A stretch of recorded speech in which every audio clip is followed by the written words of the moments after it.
안녕하세요. 반갑습니다. 그리스도교 인간학의 시간입니다.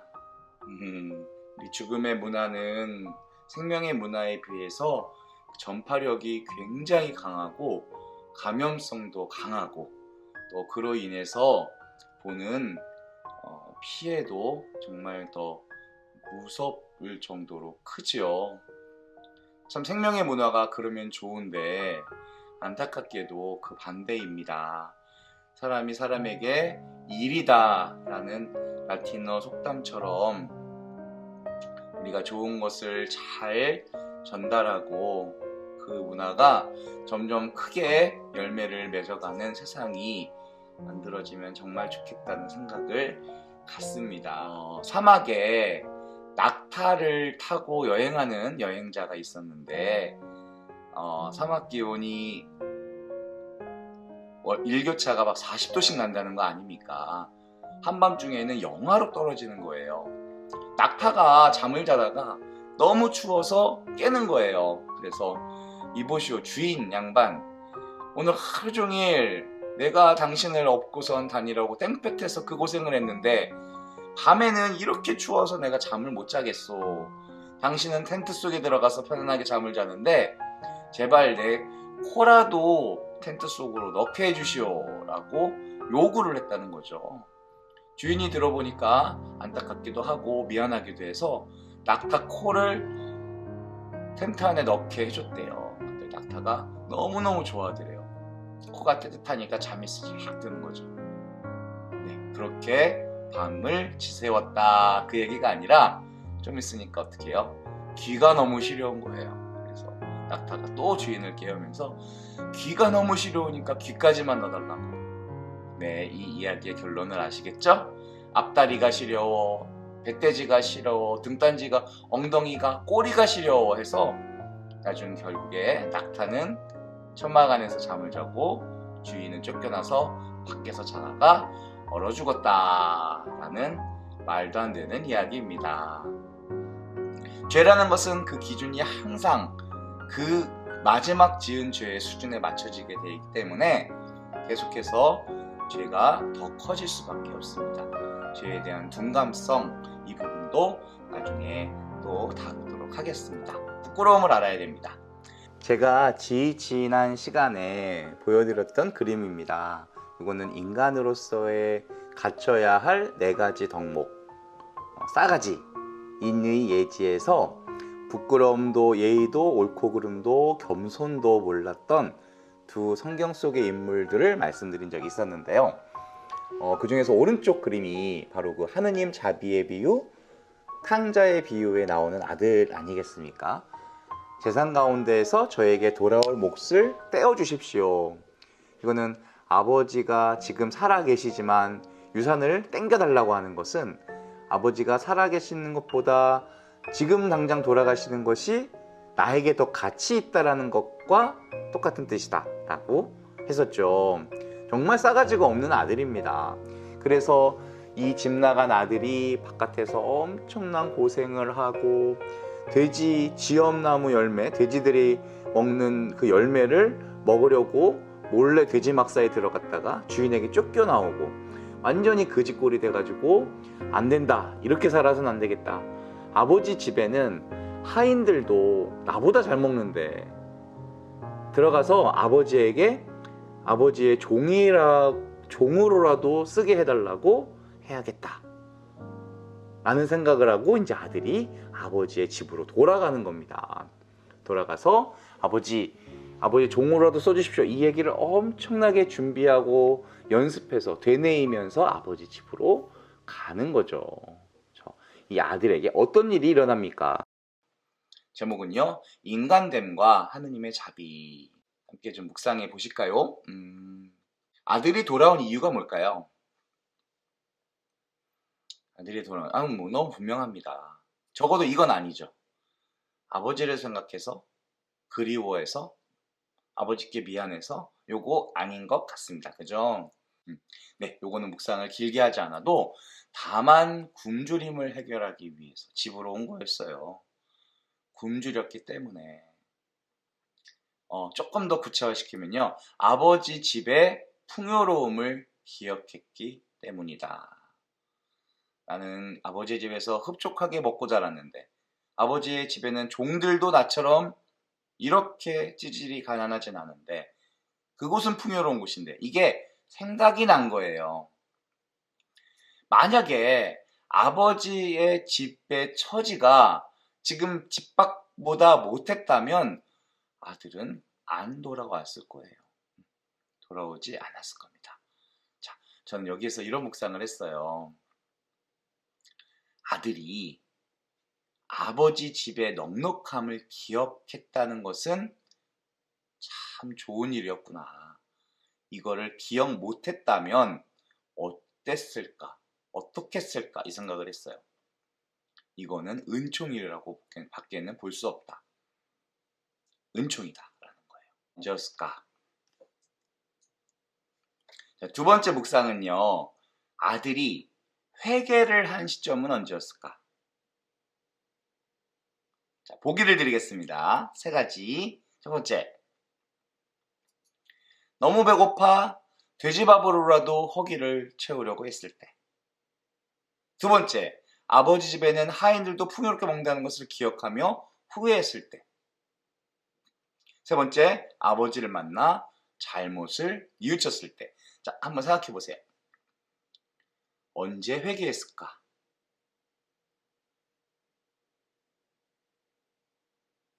저의 묵상입니다.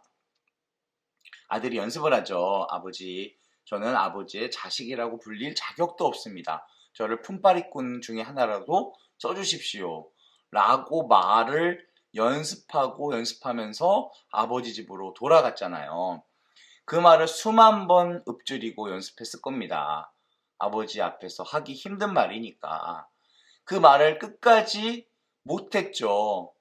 아버지 아들이라고 불릴 자격조차 없습니다. 그리고 중요한 거, 아버지의 종으로 써달라고 하는 그 중요한 말을 다 하기도 전에 아버지가 목덜미를 끌어안고 막 입을 맞추고 막 하잖아요. 연습한 말을 채 끝내기도 전에 어서 가장 좋은 옷 갖다 입히고 반지 끼우고 신발 신기고 살찐 송아지 어서 잡아라. 나의 이 아들은 죽었다 다시 살아났고 내가 잃었다가 도로 찾았다. 먼저 받아주시잖아요. 아들의 회개는 언제 일어났을까요? 자, 아까 아버지의 집으로 돌아가야겠다라고 생각하는 것은 아들의 회개가 아니라 아들의 후회이죠. 후회는 배가 고팠기 때문에 일어났어요. 회개는 언제 일어나는 겁니까? 아버지의 사랑을 느꼈을 때 이루어지는 거죠. 진정한 회개는 진정한 사랑을 느꼈을 때 오는 거죠. 이 아들은 아버지의 품에 안겨서 엉엉 울면서 그때서야 회개를 진심으로 했을 겁니다. 그 전에 했던 것은 후회죠. 회개에 대한 말씀도 나중에 그리스도교 인간학을 통해서 또 다루게 됩니다. 자, 세 번째 질문을 드립니다. 이제 렘브란트가 하느님 자비를 그렸죠. 아버지가 아들을 용서한 시점은 언제였을까? 아버지가 아들을 용서한 시점.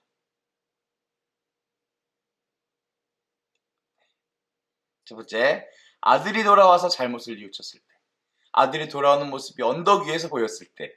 아들이 재산을 가지고 싸가지 없이 떠나자마자.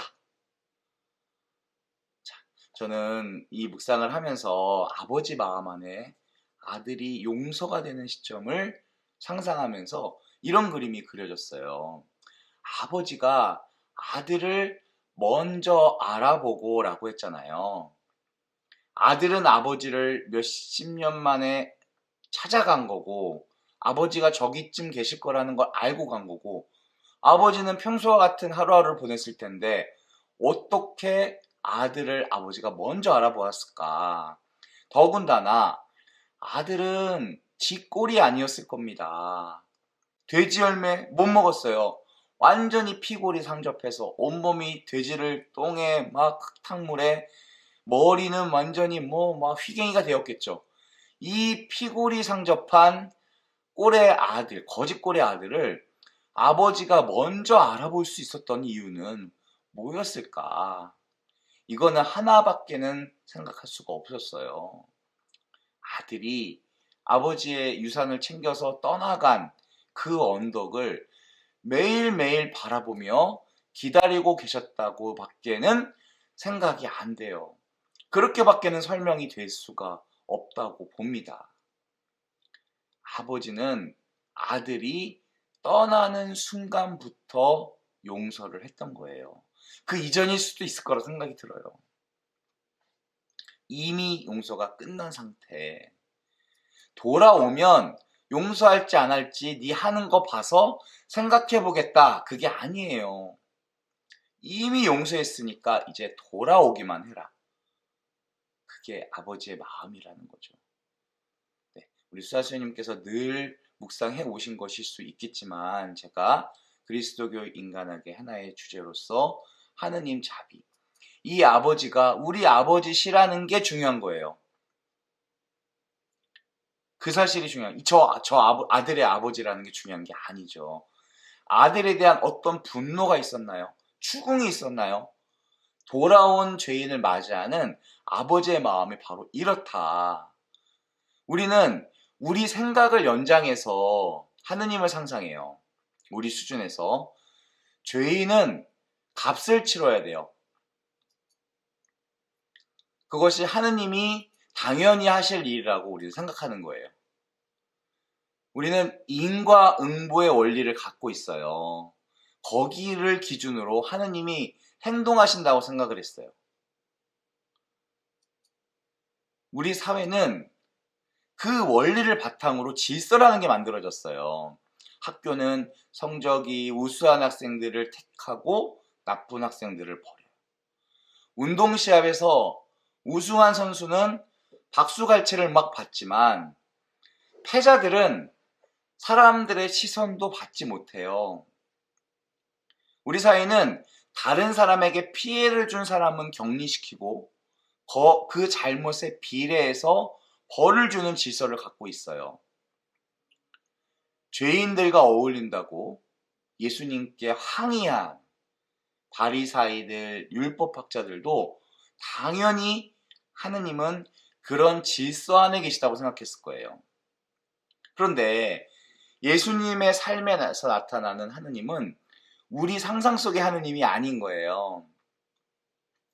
율법을 못 지키고 성전이 요구하는 제물을 못 바치고 유대교 당국으로부터 죄인이라고 버려진 그 사람들을 예수님은 오히려 더 찾아가셨죠.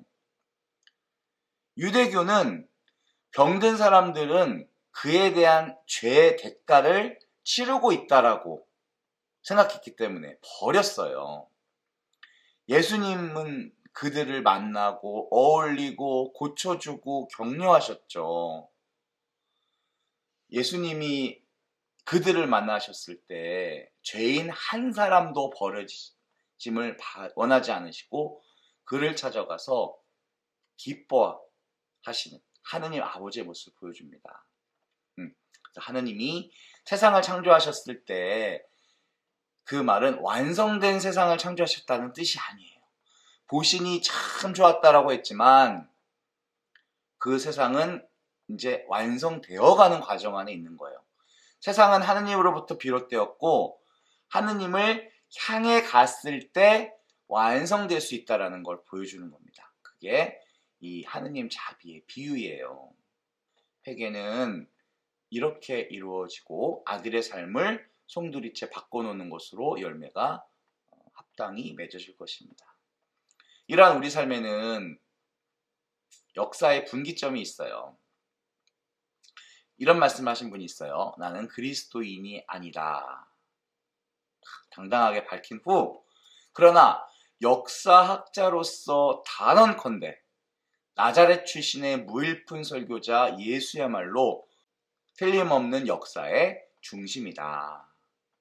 영국의 역사학자 웰스라고 하는 아주 유명한 분이에요. 저분은 뭐 신앙을 가지면 되겠네요. 그죠? 자, 그래서 우리는 뭐 before Christ, 또 안노 도미노 해서 기원 후 개헌전을 나눈 기준으로 예수님을 두고 있습니다. 그래서 역사, 히스토리는 his story다. 다 알고 계시는 말씀입니다. 그는 예수님의 역사인 거죠. 예수님의 이야기인 겁니다. 자, 이러한 인류 역사의 분기점이 있고 또 한편으로는 개인 역사의 분기점도 있습니다. 믿음을 갖게 되었던 그날 나의 삶에 의미가 생겼고 세상 만사가 이해되었다. 세상 만사가 이해되었다. 전 유엔 총장을 지내신 한마르셀드 아주 유명한 분이에요. 한 사람의 진정한 생은 주님을 만남으로부터 시작될 겁니다. 그래서 세례받은 지 5년 되었다면 내 개인의 역사는 주후 5년이 될 것이다. 인류 역사가 예수님 탄생을 기점으로 해서 전과 후가 구분되어지듯이 어떤 사람이 예수님을 자기 인생에 받아들일 때 그 사건을 기점으로 해서 그 전의 삶과 후의 삶으로 나누어질 겁니다. 그 이전의 삶이 자기 자신만을 믿고 자기 자신을 위해 살아가는 자기가 주인인 삶이었다면 이제는 예수님을 주인으로 모시고 그분을 따라가는 삶이기 때문이죠. 근데 어떤 사람들은 양심에 따라서 하늘의 부끄러움 없이 살아가는 것이 인간의 최선의 삶이라고 이야기할 수 있어요. 근데 이렇게 이야기하는 이들조차도 인생의 굴곡에서 어떤 우연찮은 계기로 예수님을 받아들이고 나면 완전히 다른 인생이 된다는 것을 깨닫는 사람들이 엄청 많아요. 그분을 받아들이기 이전의 삶이 나름대로 최선의 삶이었다 하더라도 본질적인 의미는 주지 못했다라는 것을 알게 되는 거죠. 예수님의 삶은 통해서 우리는 이 세상의 모든 지식과 지혜를 다 얻을 수 있기 때문에 그렇습니다. 자, 제가 보여드릴 애니메이션이 하나 있는데요. 일단 보실까요?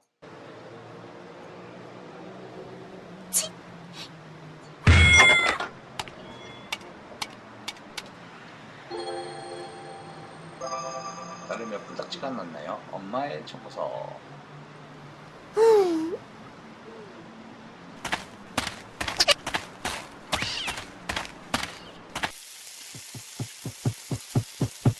엄마!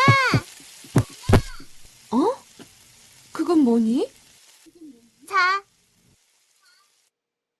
내 방 청소값 500원, 심부름 100원, 쓰레기 버림값 100원?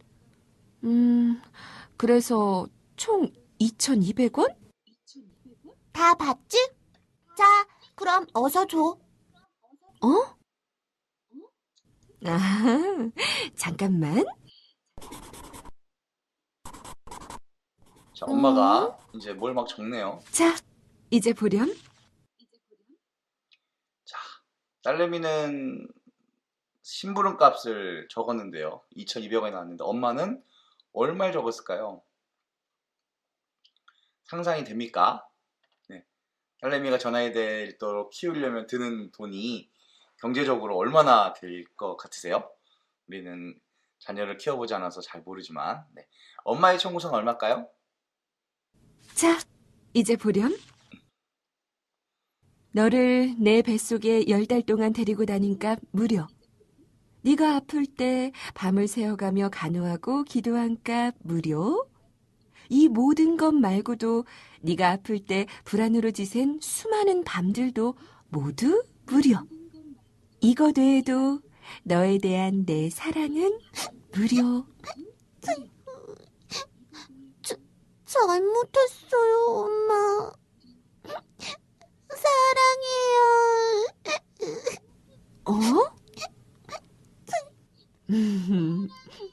엄마도 사랑해. 와, 맛있겠다. 이것도 진짜 공짜 맞지? 당연하지. 우리 딸인데. 너무 뜨거우니까 조심해서 먹어. 맛있어. 진짜 엄마 같은 엄마가 있어서 너무 다행이다. 무슨 말이 그래? 몰라. 뭐 먹을 때는 말 시키지 마. 냥.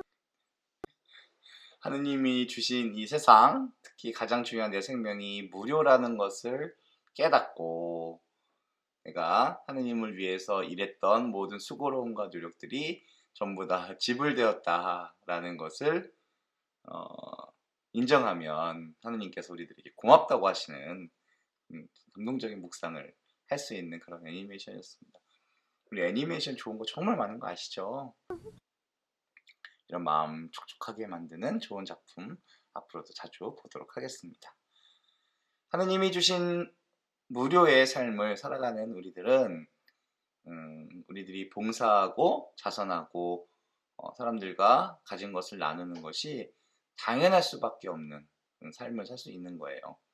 내가 가졌기 때문에 남기 때문에 사람들과 나누는 것이 아니라 내가 이미 받은 것이 무료였기 때문에 그 무료인 것을 내가 거저 얻은 것을 거저 주는 예수님의 말씀대로 살아가는 것이 우리 봉사의 가톨릭의 기본적인 카리타스 정신입니다.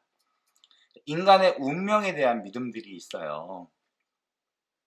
그리스 철학에는 인간을 운명을 이렇게 말합니다. 이란의 우하인데요.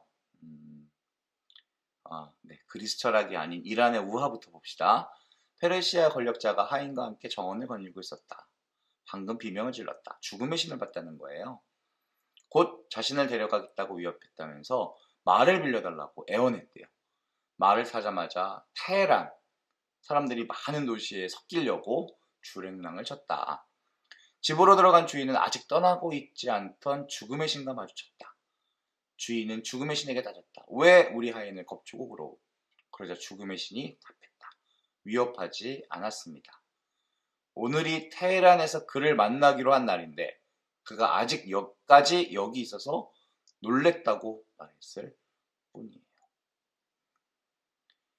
이 하인은 이미 오늘 테헤란에서 죽을 목숨이었고 그곳으로 지금 말을 빌려 도망간 거예요. 이란의 사람들의 운명에 대한 믿음은 이미 다 정해져 있는 거예요. 사람이 앞으로 어떻게 살고 어떻게 죽을지. 그래서 엘리후 베테르라고 하는 사람의 그 별을 거두어들이는 저 새 여신이 우리 운명을 완전히 다 손아귀에 넣고선 조정하고 있는 그런 믿음을 갖고 있습니다. 고대 그리스인들은 모이라 또는 모로스 이런 말로 운명을 표현했어요. 사람들이 제비를 뽑아서 땅을 나누어 가질 때 제비에 따라 한 사람에게 나누어진 몫을 얘기하는 단어였어요. 넓게는 한 사람에게 삶의 몫으로 정해진 전체 인생을 얘기하는 단어이기도 했습니다. 이 말은 죽음, 타나토스라고 하는 말과 함께 자주 등장하는 말이에요. 그래서 죽음이란 주어진 삶의 몫의 마지막 매듭이기 때문이다. 죽음이란 마지막 몫의 맨 끝에 있는 부분이라는 거예요. 그래서 죽음에 대해 말할 때 운명하셨다라는 말을 쓰는 것과 비슷한 뜻이다. 운명하다. 그래서 운명이 삶의 끝, 죽음을 얘기하는 거기 때문에 비슷한 말로 우리말에는 돌아가셨습니다라는 말이 있잖아요. 그래서 이건 굉장히 신앙적인 단어 같아요. 돌아가셨다. 돌아갔다는 말은 우리가 어디에서부터 왔는지 정확히는 몰라도 그곳으로 돌아갔다. 신앙이 없는 사람들에게는요. 우리는 사순 때, 제수일 때 흙에서 왔으니 흙으로 돌아갈 것을 기억하라. 흙에서 온 비천한 존재, 다시 흙으로 돌아갈 존재, 이걸 기억하기 때문에 욕심을 내놓으라는 소리지만 우리 삶 자체는 하느님이 주신 천국에서의 삶으로 다시 돌아가는 거. 그래서 버스터미널에 가서 버스를 타면 집으로 돌아가듯이 다시 온 곳으로 돌아가는 것, 귀천하는 것을 우리말에는 되게 자연스럽게 돌아가셨다라는 말로 표현하는 거 아니겠습니까? 단순하게 삶의 길이만을 뜻하는 게 아니라 삶의 길이를 채우며 행하고 겪는 각종 사건들과 사람들과의 관계 모두를 뜻하는 단어다. 그러면은 그리스 철학 안에서 이 몫은 바꿀 수 있을까요? 없을까요? 네, 없습니다. 제멋대로 바꿀 수가 없어요. 자기에게 할당된 몫을 자기 것으로 여겨야 돼요. 자기 것을 소홀히 해도 안 되고 다른 사람 것을 탐해서도 안 돼요. 제 몫을 넘어가면 끝내 다른 사람 몫을 건드릴 수밖에 없는데 이거는 정의롭지 못한 일이다. 그래서 그리스도인들은 정의란 각자에게 합당한 몫을 주는 것, 제 몫을 주는 것이라고 데피니션 한 거예요. 각자에게 합당한 몫이 돌. 이것을 사실은 분배정의라고 하는데 정의의 일부입니다. 자기에게 주어진 몫에 충실하거나 제 몫으로 정해진 역할과 기능을 잘 수행하는 것을 아렛대라고 했어요. 이거는 그들이 말하는 최고의 칭송이었거든요. 미덕, 훌륭함, 탁월함 이런 것으로 정의를 했다. 분배가 잘 되는 것이 가장 좋은 거였다. 저는 여기서 사실 조금 좀 다른 주제의 말씀을 좀 드리고 싶습니다. 정의에 대한 문제인데요. 일단 한번 보시고 조금 더 생각해 보시고 넘어가도록 할게요.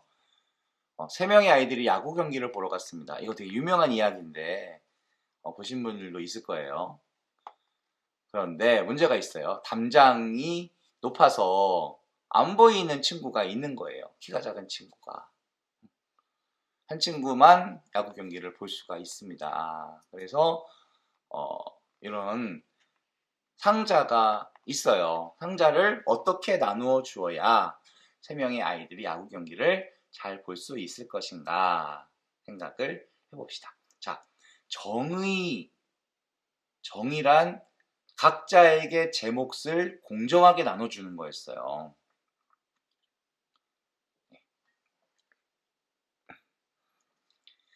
어떻게 나눠줘요? 제 몫이라는 게 뭘까요? 제목. 3개의 상자가 각자에게 어떻게 돌아가야 제 몫이 될까요? 자, 먼저 첫 번째, 이퀄리티의 관점입니다. 이퀄리티의 관점에서는 이렇게 돌아가야 맞아요. 자기 몫마다 하나씩이 주어져야 돼요. 똑같이 돌아가는 겁니다. 그러면 두 아이는 야구 경기를 볼 수 있었지만 저 한 아이는 끝까지 시무룩하게 있는 거죠. 이것이 이퀄리티입니다. 이퀄리티를 우리말로 번역할 때는요, 평등이라고 번역해요. 인간의 존엄, 권리, 인격, 가치, 행복 추구에 있어서 차별이 없는 것. 차별은 나쁜 거잖아요. 같은 상태, 균등하게 나누어 주는 것을 이야기합니다. 자, 다시 갑니다. 어떻게 해야 가장 아름다운 모습이 될까요? 어떻게 하는 것이 카리타스적일까요? 다시 돌아갑니다. 네, 발판을 마음 정하셨어요? 네, 보여드리겠습니다. 이렇게요. 그렇죠. 이쿼티, 이것을 공평하게 라고 번역합니다. 공평하신 하느님이죠. 평등하신 하느님이 아니에요. 공평하게 나눠주시는 거예요. 서로 다른 욕구가 있어요. 이 아이들은 키가 다르기 때문에 똑같이 보려고 하는 욕구지만 키가 그만큼 같아지려는 욕구인 거예요. 서로 다르죠, 욕구가. 어느 한쪽에 치우침이 없이 바른 상태를 이야기하는 거예요. 이것은 공정함입니다. 공정함. 공평, 공정. 그래서 각자에게 알맞는 발판을 제공하는 것을 뜻해요. 훨씬 아름답죠? 네, 카리타스적입니다. 맞아요? 네. 그래서 평등과 공평은 이렇게 또 표현할 수 있어요. 이퀄리티는 세임리스예요. 똑같이 균등하게 나눠주는 거. 그래서 저 트랙을 돌더라도 똑같은 자리에서 출발해야지 맞는 거예요. 하지만 이쿼티, 페어니스는요. 안쪽 트랙을 도는 것이 더 짧은 코스이기 때문에 뒤에서 출발하고 바깥쪽을 도는 사람은 더 오랜 더 긴 거리를 가야 되기 때문에 그만큼 앞에서 출발하는. 그래서 우리 사회는 공평하게 사람들을 대하려고 노력하죠. 페어니스. 하지만 항상 그런 것도 아니에요. 우리가 복지적인 관점에서 봤을 때는 금방 알 수 있는 사실이 있습니다. 어떤 사실일까요? 이쿼티와 이퀄리티를 복지의 비유를 하게 된다면요. 이쿼티는 선별복지를 이야기합니다. 더 필요한 사람들에게 더 많은 재화를 나눠줘야 될 수밖에 없는 거예요. 하지만 반대 이퀄리티를 주장하는 사람들은 뭡니까? 똑같이 나눠주는 거. 부자나 가난한 사람이나 똑같이 나눠주어야 그 안에서 갖게 되는 위화감을 줄일 수 있다는 거죠. 그것을 보편복지라고 합니다. 네. 근데 선별복지와 보편복지가 계속해서 충돌을 일으키는 이유는 뭘까요? 이 두 가지의 프레임이 완전히 다른 프레임이 아니에요. 그럼에도 불구하고 이건 충돌을 일으키는, 서로가 반대의 가치인 것처럼 보일 수밖에 없는 이유는 복지 현실이 그렇지 않기 때문에 그래요. 그러니까 보편복지가 추구하는 바와는 다르지만 상자의 개수가 모자란 게 현실이에요. 모자라요. 이게 복지 현실은 어떠냐, 이게 바로 현실이에요. 그러니까 이게 문제인 겁니다. 네. 끝까지 아무리 나눠줘도 현실에서는 야구 경기를 못 보는 아이가 생길 수밖에 없는 거예요. 자, 그렇다면 보편복지가 맞냐 선별복지가 맞냐라는 프레임을 떠나서 우리는 무엇을 더 추구해야 되는지, 카리타스적으로 추구해야 될 바가 무엇인지를 볼 수 있는 겁니다. 조금 더 나아갈 수는 없겠습니까? 여기서 어떤 것을 우리가 할 수 있을까요? 뭘 추구할 수 있을까요? 여기서. 네, 저 아이를 무등 태우고 보는 그림도 저는 생각했습니다. 네, 생각하셨죠? 자, 여기에는 이제 리버레이션이라는 것이죠. 리버레이션, 해방. 해방은 담장을 걷는 거예요. 담장을 없앨 수 있는 겁니다. 그럼 굳이 상자가 필요 없고 모든 사람들이 똑같이 행복하게 살아갈 수가 있는 거겠죠. 이것을 일컬어서 저는 복지국가다라고 하고 싶어요. 복지국가. 이 모든 담장이 허물어진 상태. 굳이 보편복지와 선별복지를 나누어서 이념 경쟁을 할 필요 없는 충분한 사회. 사실은 그게 서구 유럽에서는 어느 정도 구현이 되지 않습니까? 스웨덴 같은 나라에서는 의료, 교육, 주거, 이것은 죽을 때까지 다 보장되는 거 아니에요? 부자나 가난한 사람들 상관없이 박사학위까지 다 무료로 교육을 시켜주는 거 아닙니까? 그 대신 어떻게? 그런 재원을 어떻게 충당하나요? 네, 세금을 그만큼 걷죠. 자기 수입의 50%를 세금으로 납부하는 나라. 경제민주화가 된 현실이죠. 그래서 사람들에게 물었어요. 앞으로 세금을 더 낼 의향이 있냐? 내가 보건에 대해서, 의료에 대해서 힘쓴다면 50% 이상으로 더 세금을 낼 의향이 있다. 이러한 마인드, 정부를 믿어주는 국민들과 국민을 믿어주는 정부가 서로가 협력을 해서 나아가는 사회. 이거는 어쨌든 서구 유럽이 보여준 성공적인 복지국가의 사례라고 볼 수 있어요. 네, 여기에서 우리는 한 단계 더 나아갑시다.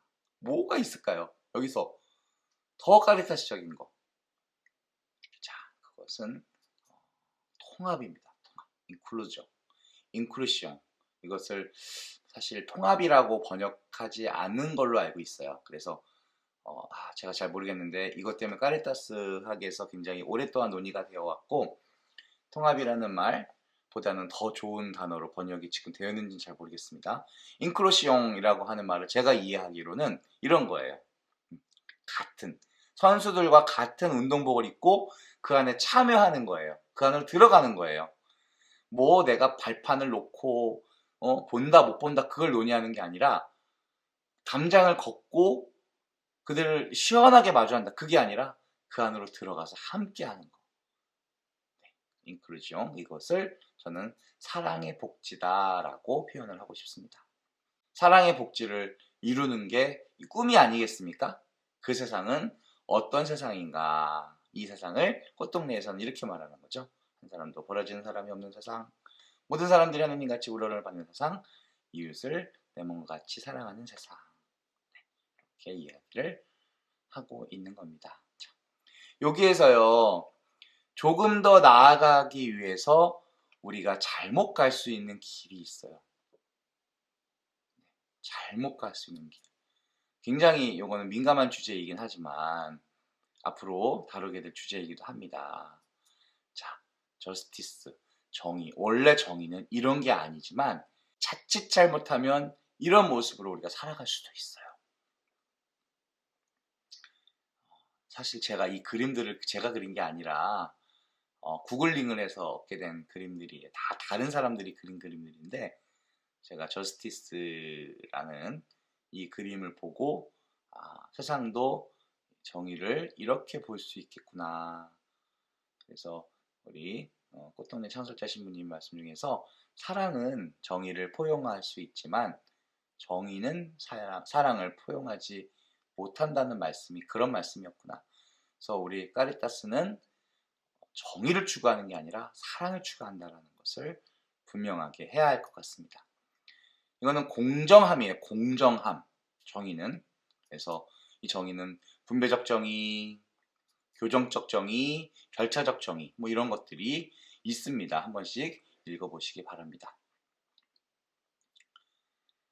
자, 우리 타종교가 그리스도교에 갖는 궁금증이 있답니다. 어떻게 초대교회가 2세기도 안 돼서 우리의 신앙의 자유가 생기고 나서 로마 제국 전역에 퍼질 수 있었는가? 그것도 그리스도를 그렇게 박해했던 로마가 중심지가 되는 거예요. 로마가 우리 가톨릭의 중심지. 어떻게 그 숱한 로마의 이교도들을, 잡신들을 물리치고 우뚝 서게 되었는가? 여기에는 로마 황제 아드리안이라는 사람이 신하 아리스테데스로 받던 그리스도인들에 대한 보고라는 리포트를 보고 이 문제를 해결할 수 있었어요. 사실 이 질문은요, 제가 스님들을 만났을 때마다 아주 심심치 않게 듣는 질문이에요. 스님들께서 가톨릭 역사는 잘 모르시고 가톨릭이 어떤 식으로 전파되었는지 로마를 통해 전파된 교황님에 대한 이야기를 할 때마다 이런 얘기가 좀 많이 나와요. 교황님은 로마 교구의 주교다. 어떻게 로마가 가톨릭이 중심지가 되었는가? 박해하던 것 아니었는가? 그때 제가 멋들어지게 설명하는 부분입니다. 이 보고서 내용을 들으시면 이해를 하실 겁니다. 이 보고서 내용의 핵심만 말씀드리겠습니다. 저들은 서로 사랑합니다. 로마인들이 봤을 때 가톨릭 교우들을 보고 하는 말들, 그리스도교, 과부들을 존중하는 마음을 버리지 않습니다. 저들은 고아를 가혹하게 대하는 자들로부터 건져냅니다. 저들은 정말로 새로운 사람들입니다. 저들 가운데에는 무엇인가 신성한 것이 있습니다. 이 말이면 충분하지 않습니까? 로마 황제 아드리안이 이 레포트를 받고 어떤 생각을 했는지 정말 궁금합니다. 가톨릭 교회가 이렇게 건성할 수 있는 그 안에는 까리타스가 있습니다. 인간이 인간으로서 가장 빛을 발하게 만드는 인간이 줄 수 있는 가장 큰 사랑이라는 것이 있는 거예요. 네, 좋습니다. 우리 다음으로 넘어갑시다. 네, 이 새는요, 우리 다윈의 핀치새입니다. 진화생물학의 발달. 그래서 이 다윈은 어느 날 이 새를 보고 큰 깨달음을 얻는 거예요. 씨앗을 먹는 선조의 핀치새가 있었는데요. 이게 갈라파고스 제도, 또 코코섬에 있는 14종의 이 핀치새를 보고 이게 서로 부리 모양이 다르게 진화되었다라는 걸 알게 된 거예요. 씨앗을 먹는 선조 땅 핀치새에서 각각의 거주 환경, 과일, 곤충, 씨앗, 선인장 먹는 그 생태에 있는 그 식량들을 먹는 모습대로 부리가 진화되었다라는 것을 알게 되는 거예요. 그래서 생명의 종이 이렇게 부리 모양까지 하느님께서 다 빚어서 만든 게 아니라 자연의 시간 속에서 변화되어 왔다라는 것을 깨닫고 20년 뒤에 책 한 권을 쓰게 되었으니 그것이 바로 종의 기원이다라는 책이다라는 거예요. 이게 진화 생물학의 시작입니다. 자, 인간을 비롯한 모든 생명체의 원리가 진화 과정에서 형성된 DNA, 또 유전자 정보를 담고 있는 염색체에 있다라는 것이 진화 생물학의 핵심입니다. 다윈의 진화론과 또 멘델, 콩을 가지고 연구한 멘델의 유전 법칙은 이제 1954년도에 유전자의 이중 나선 구조를 밝혀내는 것으로서 완전히 새롭게 변화돼요. 다 이게 입증되는 거예요. 그래서 인간을 비롯한 생명체의 유래, 생성, 움직임, 이해에 대한 큰 이해를 하게 되었다. 이것은 단순히 생명의 이해에 국한되는 것이 아니라 우리가 지닌 모든 눈에 보이는 실제들, 이해체계의 존재 이해에 대한 변화가 되었다. 과학기술의 발전은 세상을 보는 눈 자체를 바꾸는 힘이 있었다라는 거예요. 진화생물학입니다. 그래서 진화생물학의 연구 결과를 우리가 도외시한다면 인간에 대한 이해는 사실에 부응하지 않는 독단적인 이념이 될 수 있고요. 또 폐쇄된 선언, 우리는 이렇게 생각한다, 무조건 따라라 라는 선언 차원에 머물 수 있다라는 거예요. 그래서 올바른 인간 이해를 위해서 필요한 것은 현대 생명과학에 의해서 밝혀진 과학적 지식과 결과를 인정하면서도 그 지식이 지니는 존재론적 의미의 지평을 해명하는 작업이 되어야 한다. 그래서 자연과학을 떠나서 독단적인 인식론만 가지고는 그 진리의 터전에서 타당성을 보장받을 수가 없다. 그런 말을 어디서 하고 있느냐? 교황청에서 하는 겁니다. 에반겔리온 비테라는 회칙을 이제 앞으로 보시게 될 건데요. 진화론은 생명 창조에 대한 이론이 아니다. 생명체로서의 종이 새롭게 변화되고 이러한 변화의 메커니즘이 계속되고 있다라는 것을 말하고 있는 거다. 그래서 생명의 의미, 가치, 존재, 목적, 이것과 또 생명의 탄생 문제는 진화론의 범위에서 일단 벗어나 있다라는 거예요. 자, 진화론과 창조론을 같은 지평, 같은 층위에 두고 충돌을 시키면 안 된다라고 하는 것이 이 회칙의 가장 큰 골자입니다. 네, 이렇게 이해를 하시고 넘어가면 되겠습니다. 이 두 가지의 문제를 충돌시키지 않는다. 그래서 진화론에 대한 이야기는 아니지만 지동설을 주장한 갈릴레오 갈릴레이에 대한 파문제제를 교황청에서 풀어주었던 것도 같은 맥락으로 보면 됩니다. 자, 이 진화생물학은요, 이제 사회생물학으로 발달을 합니다. 소시오바이올로지. 인간을 포함한 동물의 사회적 행동이란 결국 진화의 과정에서 생긴 결과물, 또 자연 선택을 거친 종의 생존 과정을 통해서 형성된 것이다. 그래서 모든 동물의 행동은 번식 성공도를 높이기 위한 것에 있다. 사회생물학에서 우리 남자가 또 여자가 이렇게 꾸미고 멋있게 보이려고 노력하는 모든 행동들은 전부 다 번식 성공도를 높이기 위한 것이다. 우리 막 짝짓기 시기에 막 새들이 울고 막 페로몬을 뿜고 하는 모든 것도 있잖아요. 사람에게 똑같이 적용된다는 거예요. 그래서 많은 지탄도 받고 있는 그런 하나의 학문 분야입니다.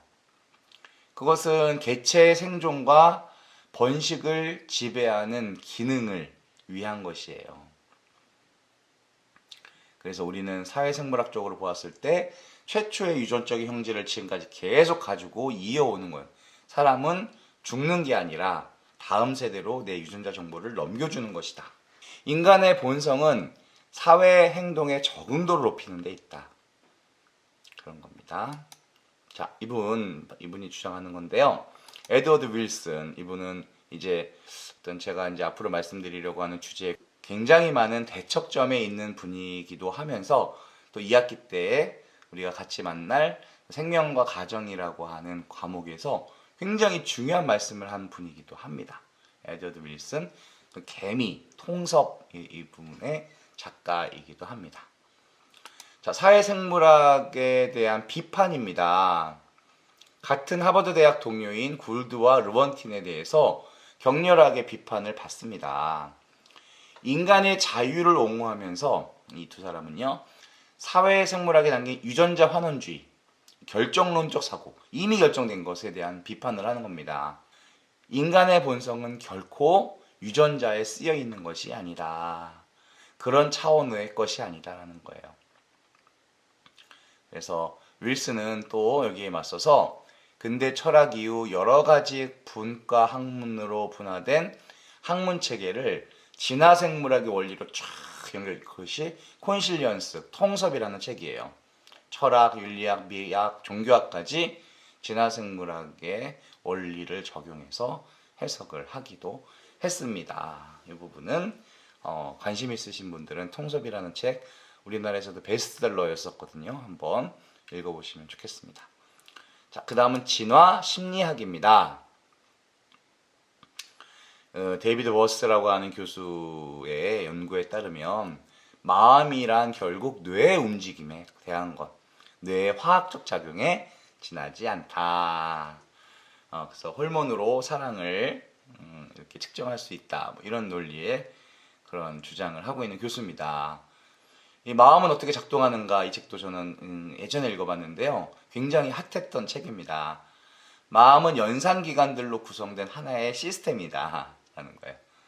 그 연산기관들은 진화의 과정, 특히 식량 채집 과정에서 굉장히 중요한 인류의 문제를 해결하기 위해서 자연이 선택했다라는 거예요. 굉장히 먹고 사는 문제가 중요했다라는 겁니다. 이거는 또 읽다 보면은 또 그럴싸한 내용들이 있어요. 한번 예를 들어 보겠습니다. 5만 원짜리가 있습니다. 네, 심사임당이 그려져 있는 이 5만 원짜리를 제가 지금 드릴 거예요. 네. 자, 근데요, 지금 받으시면 5만 원이에요. 5만 원을 드립니다. 근데요, 일주일 뒤에 받으면 10만 원이에요. 여러분들, 어떤 돈을 받으실까요? 이거는 저와의 어떤 신용 관계가 있기 때문에, 물론 제가 지금까지 매우 신뢰를 잘 쌓고 살았다면 일주일 뒤에 10만 원을 받겠다라고 하시겠죠. 근데 갑자기 처음 보는 강사가 5만 원짜리를 손에 들고선 이런 말을 하게 되면은 많은 사람들이 5만 원에 손을 들게 됩니다.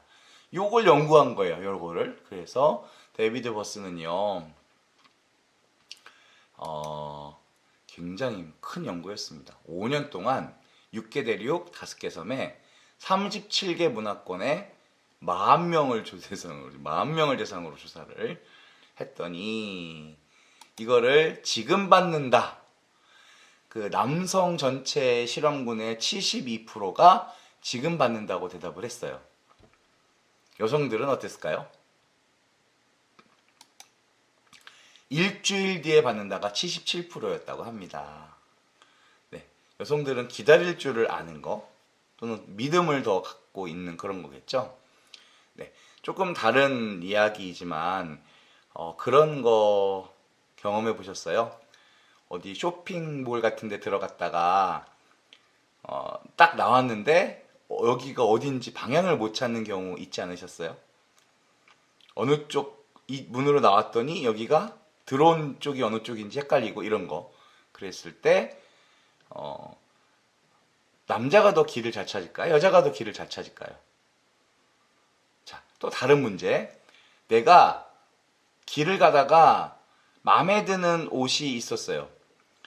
그 옷이 있었던 가게를 다시 찾아가야 돼요. 남자가 더 잘 찾을까요? 여자가 더 잘 찾을까요? 길을 잘 찾는 거예요, 이 문제는. 네, 답은 이렇습니다. 전반적인 공감 감각, 그리고 내가 지금 어디에 있는지, 그 중에서 이 미로 안에 갇혔을 때 이 미로 안에서 내가 대충 어디쯤에 있고 전체적으로 이쪽으로 가면 되겠다라는 것은 남자가 더 잘 알아요. 반면에 여성들은요, 특정 위치에 대한 기억력이 훨씬 더 뛰어납니다. 특정 위치. 아까 말씀드린 것처럼 방향을 잘 찾는 건 남자고요. 내가 쇼핑하러 가서 옷 사러 갈 때 한 번에 안 사잖아요. 둘러보고 올게요 라고 하면서 아까 1시간 전에 갔던 옷가게를 다시 돌아갈 수 있는 것은 여성이 훨씬 더 유리하다. 네, 그래서 이것을 메일 브레인, 피메일 브레인이라고 심리학적으로도 얘기합니다. 자, 또 다른 예인데요. 바비 인형을 남자에게 주면요, 남자 아이들은요, 저 팔을 빼가지고 다리에다 꽂고 막 그래요. 망가뜨려요. 바비 인형을 갖고 제대로 놀지를 못해요. 근데 건담 인형을 여자아이에게 주면 어떻게 할까요?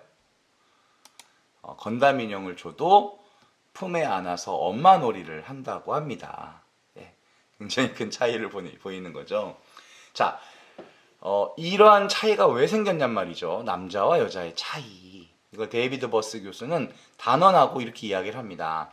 남자들은 원래 목표를 겨냥해서 목적을 완수하는 데에 더 능력적이다. 목표를 겨냥해서 목적을 완수하는 거. 반면에 여성들은 어떤 내용일까요?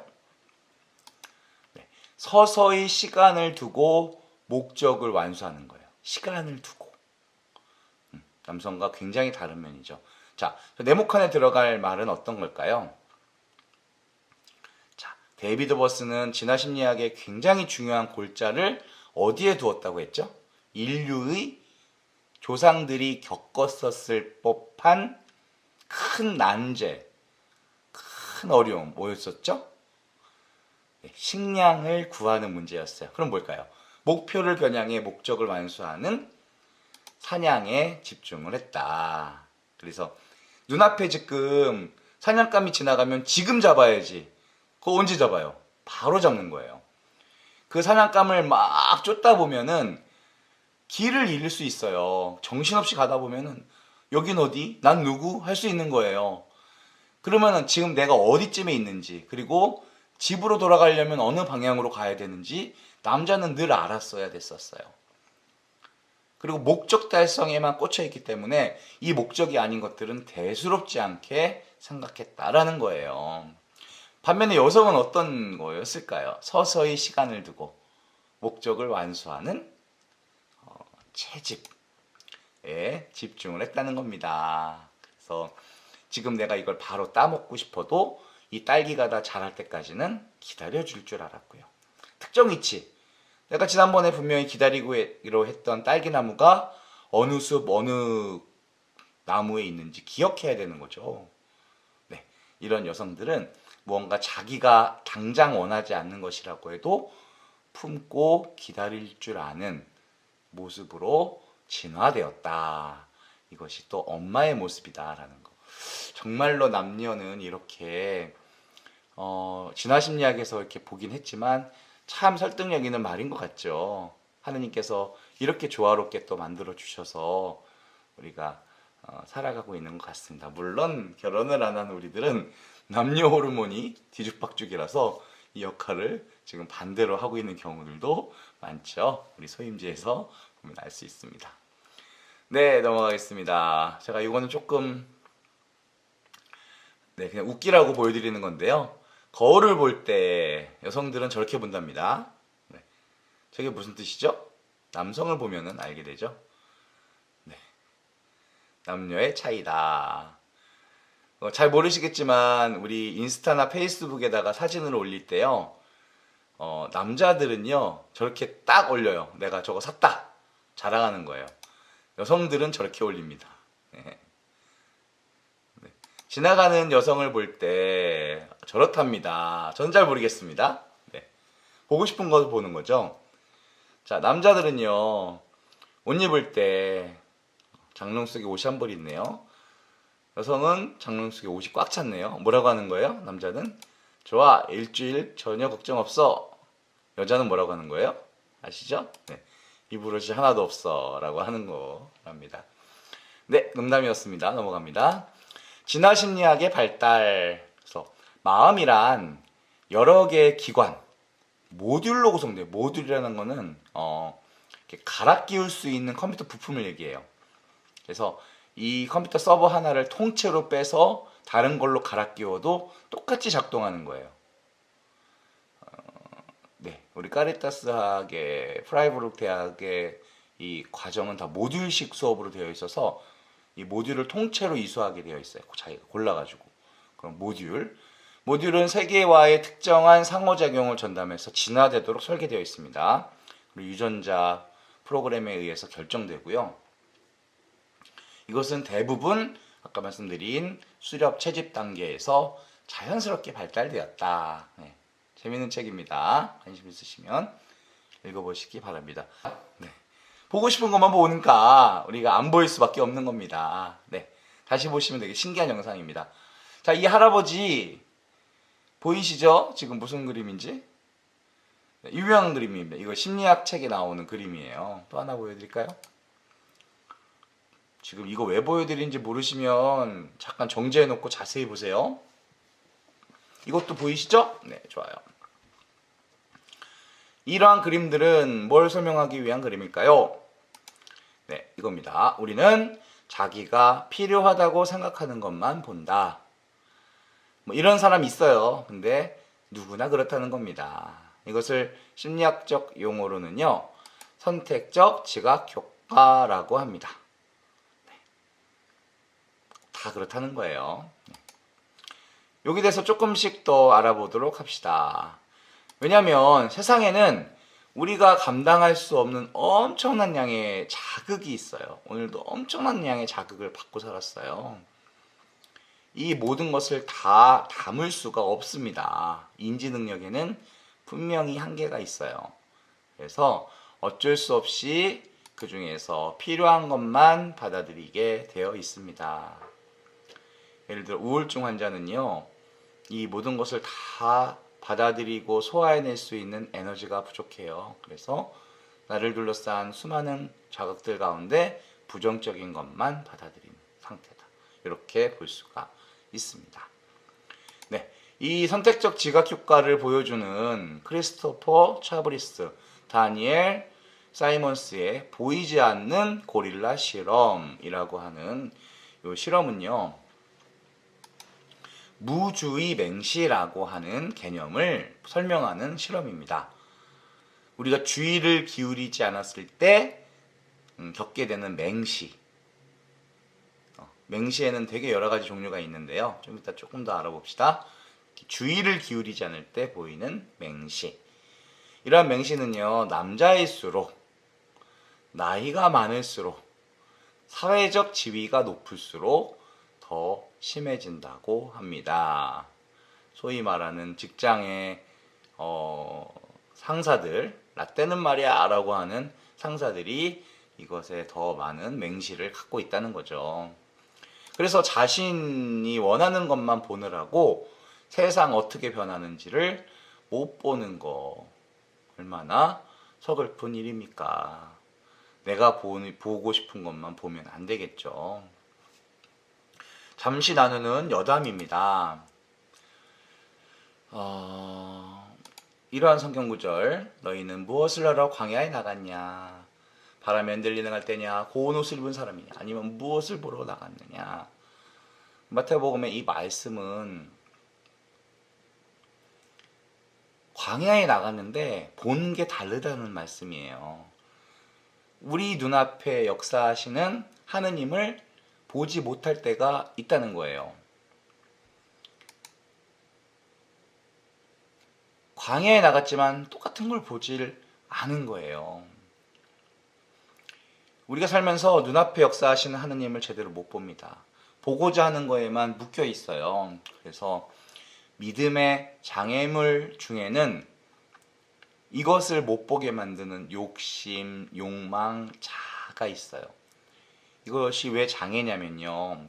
내가 보고 싶은 것만 보고 하느님을 보지 못하게 만들기 때문에. 그래서 보려고 하는 것만 보려는 성향이 우리에게 다 있다. 이걸 다른 말로 표현하면요. 우리는 제대로 못 본다 이거예요. 제대로 못 보는 우리가 하느님을 믿고 그분을 따르려면요. 제일 먼저 해야 되는 것은 당연히 나를 내려놓는 것이겠죠. 그래서 예수님께서는 십자가를 지고 나를 따르라 하시는 말씀, 중요한 말씀 앞에 자기를 버리고라고 하신 거예요. 일단은 좀 봐야지 따를 거 아니에요. 어디로 가시는지 내가 보려면 내려놔야 되는 거죠. 내가 진실로 너희에게 말한다. 너희가 나를 찾은 것은 빵을 배불리 먹었기 때문이다. 예수님의 서글픈 마음이 드러나는 감정입니다. 사람들이 왜 따라오는지 예수님은 알고 계셨던 거예요. 빵 먹고 배불러서. 빵 주시니까 계속 기대하고 있는 거예요. 계속 빵 주실 분이구나. 내가 원하는 걸 채워주시겠구나. 그걸 기대하고 오는 거예요. 두고 보시면요. 이런 사람들은 나중에 흩어져요. 지금도 그래요. 내가 원하는 거 얻지 못하고 실망하며 떠나가는 사람들이 얼마나 많겠습니까? 우리 성소에도 그런 문제가 있죠. 그래서 자기를 버려라. 그래야 십자가를 지고 따를 수 있다라는 거예요. 그래서 여기서 버리다라는 말은요. 부인하다라는 말과 같은 뜻으로 같은 단어로 사용돼요. 자기를 부인해야 예수님을 따를 수 있다는 거예요. 이 말은 편견과 고집이 있어서 주님을 제대로 못 본다. 우리 눈은 제대로 볼 수 있는 눈이 아니다. 그 말과 같다고 봅니다. 우리 눈으로 보면 제대로 보기가 너무 힘든 거예요. 그죠? 네. 본다는 것에 대해서 묵상을 하고 있습니다. 그러면 우리가 제대로 보기 위해서 필요한 거 말씀을 통해 보는 거예요. 말씀. 내 욕심, 내 기준, 내 편견, 내 고집 이걸 통해 보는 게 아니라 하느님 말씀 통해서 보면 제대로 볼 수 있다는 거예요. 말씀을 통해서 봐야 예수님이 누구신지가 제대로 보인다는 거예요. 눈먼 이들이 보고 다리 저는 이들이 제대로 걸으며 나병한 자들이 깨끗해지고 귀먹은 이들이 들으며 죽은 이들이 되살아나고 가난한 이들이 복음을 듣는다. 이걸 듣고 본 걸 전하라고 했어요. 예수님께서. 무슨 말씀이죠? 이러한 일을 통해서 내가 드러난다는 거예요. 이 세상에 하느님이 계시고 하느님이 만드신 거고 늘 함께 하신다라는 것이 우리가 그것을 어떻게 알게 될 것이냐. 경험을 통해 알게 된다는 거예요. 근데 그걸 다 경험할 수 없잖아요, 우리가. 그러니까 말씀이 그렇다고 하니까 그걸 보고 알게 되는 거예요. 믿음이라는 것은 말씀을 통해서 세상을 보는 거. 요게 믿음인 거예요. 믿음으로 산다는 거는 그냥 내 눈 뜨고 보이는 대로 그냥 보고 사는 게 아니라 말씀을 통해서 세상을 본다라는 거. 내 관점, 내 기준을 통해서 보는 게 아니라 말씀의 시각으로 볼 줄 아는 게 믿음이다라는 거. 네. 공감하십니까? 좋아요. 하나의 더 이야기를 들려드립니다. 이 사람들은요. 민수기에 약속의 땅으로 보낸 정탐꾼 12명이었어요. 정탐꾼 12명을 보내놨더니 나중에 돌아와서 이런 말을 합니다. 12명 중에서 10명이 한 말을 요약하자면 우리는 절대 그 땅 차지 못한다. 그들은 강하다. 키가 커서 그들 보기에 우리는 메뚜기 같았다. 이 말들을 그냥 막 늘어놓습니다. 자, 이 말과 하느님께서 기뻐하시는 여호수아와 칼렘이라고 하는 사람은 어떻게 이야기를 했냐면요. 여러분은 저 땅의 백성을 두려워하지 마십시오. 이제 그들은 우리의 밥입니다. 그들을 덮어주던 그늘은 이미 거쳐버렸습니다. 주님께서 우리와 함께 계십니다. 그들을 두려워하지 마십시오. 자, 이 두 가지 보고 중에서 더 정확한 보고는 뭐예요? 정확한 보고, 그리고 다른 말로 객관적인 보고는 뭐죠? 저 10명이 한 말이 더 정확한 거예요. 더 객관적인 거예요. 근데 하느님이 기뻐하신 거는 그게 아니었다는 거예요.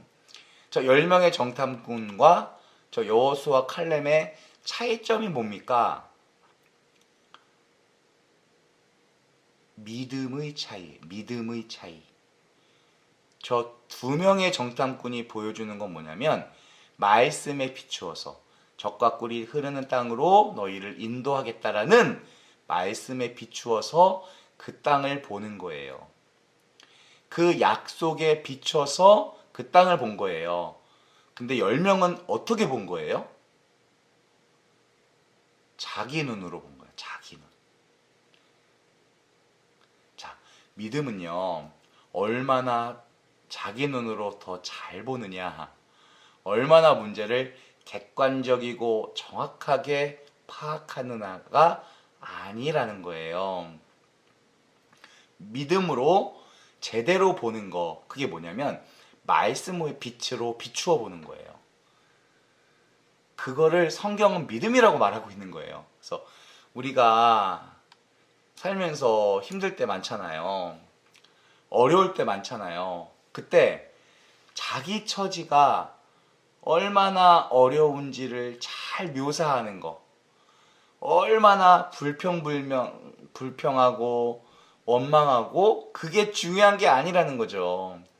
내 문제 얼마나 잘 파악하느냐, 현실 파악 얼마나 잘하고 있느냐, 그게 중요한 게 아니라는 거. 믿음은 말씀을 통해서 바라보는 거. 말씀의 시각이 없으면 아무리 잘 봐도 그냥 그거는 믿음 없습니다. 내 문제를 아무리 잘 파악하고 있어도 그냥 그건 믿음 없습니다. 뭘 봐야 되느냐? 하느님 약속에 비추어서 봐야 된다는 거예요. 네, 제가 본다라는 것을 꽂혀서 제가 갑자기 이런 주제의 말씀을 같이 나누고 싶었습니다. 네, 여담이었고요. 넘어갑니다. 이렇게 해도 괜찮죠? 제가 준비해서 드리는 말씀이지만 각각이 옆길로 샜다가 돌아가는 거 그렇게 힘들지 않으시겠죠? 네. 어려우면 말씀해 주세요. 네. 어차피 이거는 지식의 전달의 학문이 아닌 것 같아요. 뇌과학의 발달. 이분은 심리학 개론의 아주 단골 손님입니다. 피니아스 게이지라고 하는 철도 보선원이었어요. 그 철도를 고치는 사람 중에서 뭔가 간부급이었어요. 이 양반이 지금 들고 있는 게 뭐냐면 쇠파이프인데 저게 철길 위에 놓여져 있었던 거예요. 근데 기차가 지나가면서 쇠파이프가 날라와서 눈을 찌르고 들어갔어요. 이거를 지금 시대에 1994년도에 3D 그래픽으로 제안했더니 저렇게 된 거예요. 저렇게 박혔었다는 거예요. 근데 살았어요. 살았어. 그래서 저걸 들고 있는 거예요. 저 양반은 굉장히 친절하고 가정적인 남자, 부드러운 사람이었다고 합니다. 전두엽을 다친 거예요. 네, 그래서 그 뒤로 다른 거는 멀쩡한데 인성과 도덕성, 감정, 통제가 안 되더랍니다. 주위 사람들은 그 뒤로 피니어스 게이지를 만날 때마다 이런 얘기를 했대요. 더 이상 게이지는 우리가 아는 게이지가 아니다.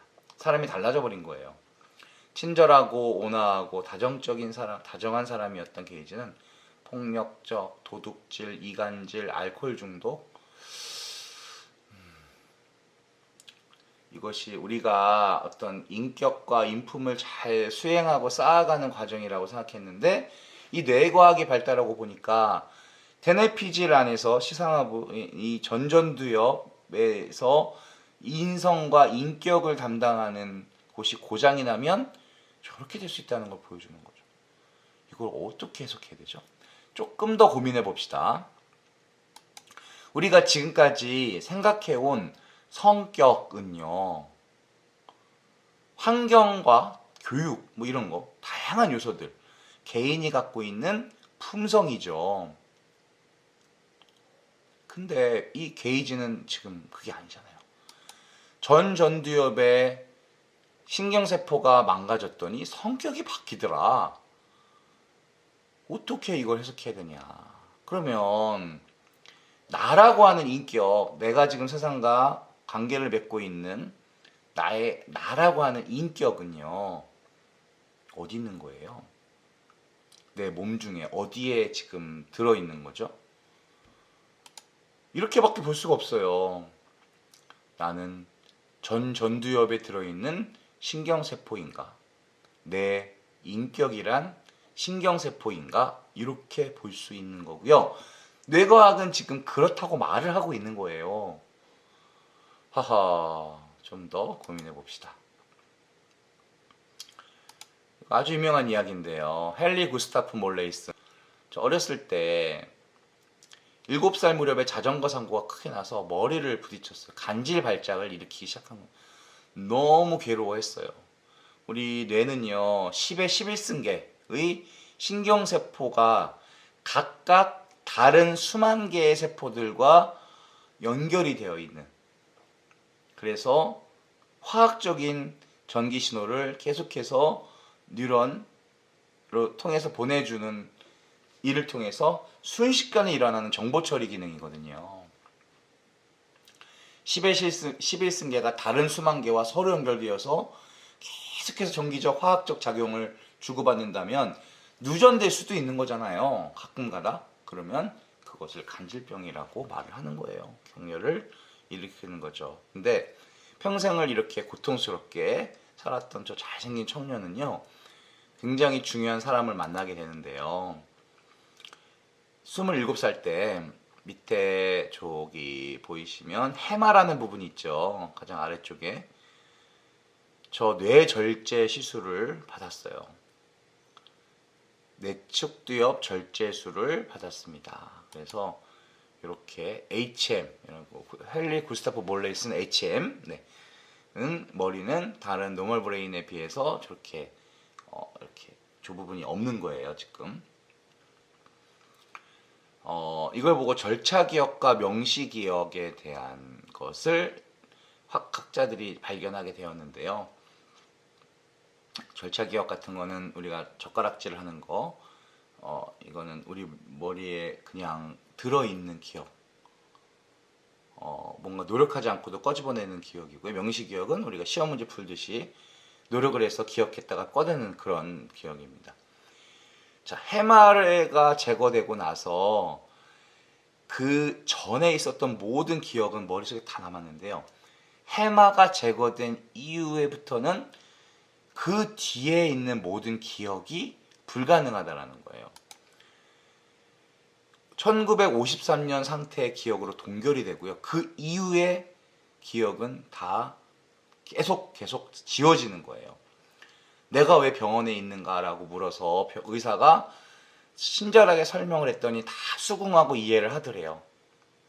5분 뒤에 다시, 근데 제가 왜 병원에 있죠? 이렇게 된 거예요. 평균 이상의 지각 능력이 있었고요. 정상적인 지능, 추상적 사고 능력, 추리력 다 있었어요. 오직 기억 능력만 상실했어요. 그래서 기억 메커니즘 연구의 완벽한 표본이 되었어요.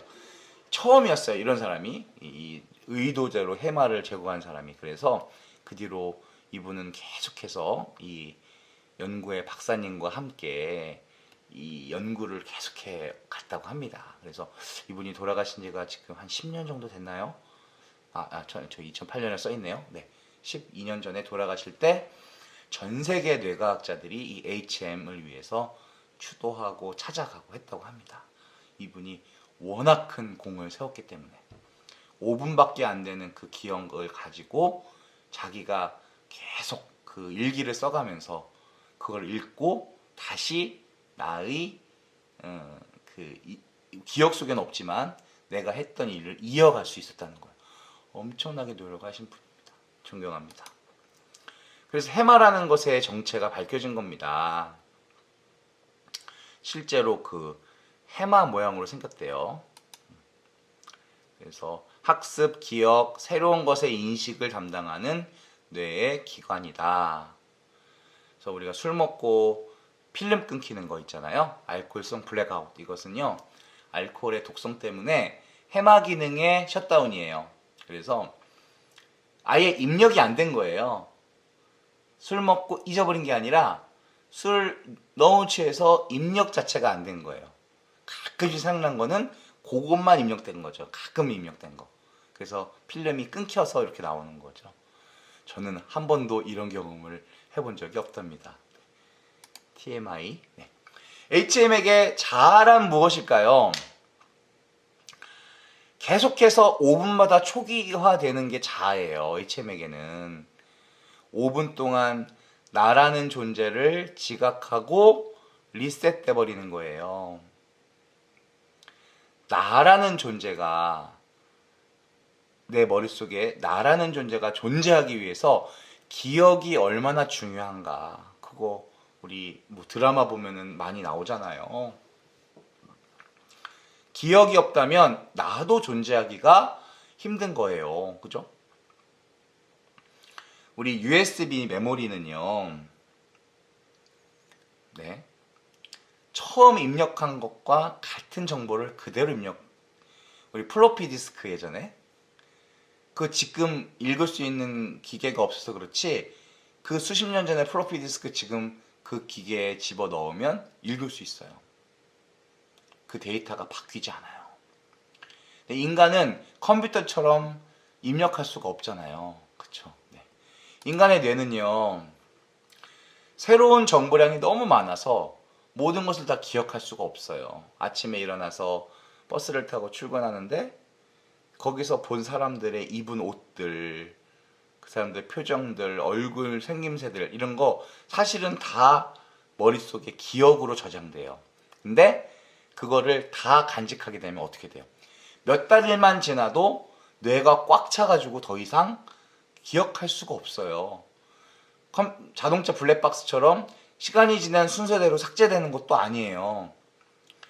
하드디스크처럼 갈아 끼울 수도 없어요. 열어가지고. 뇌는요, 이 수많은 정보량, 이 모든 것을 다 기억할 수가 없기 때문에 필요한 것만 기억해요. 해마의 기능입니다. 기억할 가치가 있는 것이 있고요, 아닌 것이 있어요. 이걸 구분해내는 역할을 해마에서 합니다. 디테일은 생략하고요, 중요한 정보만 압축해요. 제목만 기억합니다. 키워드만 기억해요. 그래서 키워드를 쫙 뿌려주면 나머지 것들이 쫙 연상돼서 나오는 거예요. 그래서 우리가 뭔가를 기억할 때 키워드 암기법을 사용하면 좋은 거예요. 그러므로 기억한다라는 것은 뇌에 입력된 제목, 키워드를 불러온 후에 구체적인 상황들을 다시 압축 해제하는 거예요. 재가공하는 일, 이것을 디코딩이라고 하죠. 인코딩, 디코딩. 그래서 다시 재가공. 나머지 디테일한 부분은요, 사실은 경험에 들어있는 기억들, 우리가 평상시에 아주 그 절차적으로 기억되어 있는 경험을 바탕으로 재구성해요. 그래서 결국 기억이라는 것은 하드디스크에 들어있는 것을 이렇게 로딩시키는 게 아니라 새로 만드는 일이다. 이걸 밝혀낸 게 HM의 실험입니다. 신기하죠. 이건 뇌과학에서 정설로서 통하고 있는 부분이에요. 네. 이러한 뇌는요, 우리 머릿속에 있어요. 그쵸? 두개골. 두개골이라는 이 어두컴컴한 감옥 속에 갇혀 있어요. 1.5kg 정도가 된대요. 그래서 고기 덩어리입니다. 네. 그래서 우리 뇌는 세상을 몰라요. 왜냐하면 뇌에는 감각세포가 없어요. 그래서 뇌수술을 받을 때는 이 두개골을 절개할 때만 통증이 있고, 뇌는 손으로 만져도 감각 자체가 없기 때문에 뇌를 잘라낼 때도 깨어 있을 수 있어요. 그래서 그 무슨 뭐 보셨잖아요. 양궁 선수 금메달리스트가 이렇게 갑자기 수전증이 났는데 뇌에 문제가 생긴 거라고 해서 그 뇌를 열고 그 수술을 하는 중에 수술실에서 이렇게 활을 쏘는 거, 그런 막 이벤트 같은 것도 하고, 뭐 기타를 치는 음악가도 있었죠. 뇌 수술 중에. 네. 그 뇌는 완전히 바본 거예요. 뇌가 세상을 인지하는 방법은요, 오감을 통해서 밖에는 안 된다는 거예요. 네. 그러니 이 뇌는 얼마나 한계적입니까? 뭐 재밌는 예 하나 더 들어드릴게요.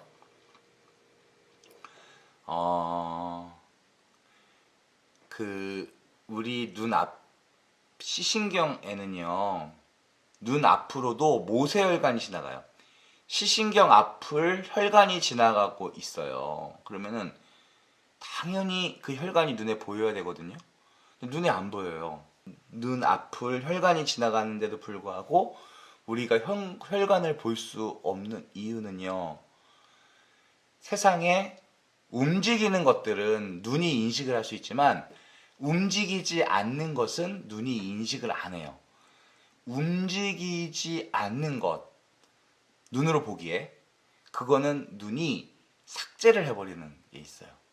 도대체 무슨 말이냐? 세상의 모든 것은 움직이나요?